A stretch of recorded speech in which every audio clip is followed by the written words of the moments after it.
இங்கே பாருங்க, இப்போ வந்து அடுத்து என்ன கீரை நான் விதைக்க போகிறேன்னா, இந்த மாதிரி மண்ணை கிளறி விட்டுக்கணும். கிளறி விட்டு பால் தண்டி கீரை அதுதான் நான் போட போகிறேன். இதில் வந்து கொஞ்சமாக எடுத்துக்கிட்டு இப்படி தூவிட போகிறேன். இப்படி தூவிட்டாவே போதும் உங்களுக்கு.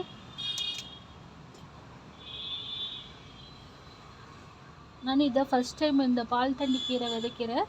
எப்படி வருதுன்னு பார்க்கலாம். அப்படி லைட்டாக தண்ணி மட்டும் தெளிச்சு விட்டுக்கலாம். இங்கே பாருங்கள், இது வந்து பீக்காக் கீரை. கீரை விதை இப்படி தான் இருக்குது. சிறுகீரை விதை மாதிரியே தான் இருக்குது எல்லாமே. இது நம்ம தூவி விட்டுக்கலாம். இது வந்து சுந்தரி கீரை. இது நம்ம இதுன்னுக்கலாம். இது வந்து நம்ம விதைச்சி இன்றைக்கி வந்து 25ஆம் தேதி ஞாயிற்றுக்கிழமை.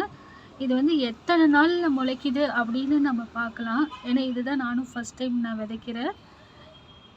கொஞ்சம் தான் விதைக்கிறேன், அப்புறமேட்டு மீதி விதைச்சிக்கலாம். எத்தனை நாளையில் வருது அப்படின்னு சொல்லி நம்ம பார்க்கலாம். இத்தனை விதை, அந்த 6 விதை விதைச்சிருக்கு, பார்க்கலாம்.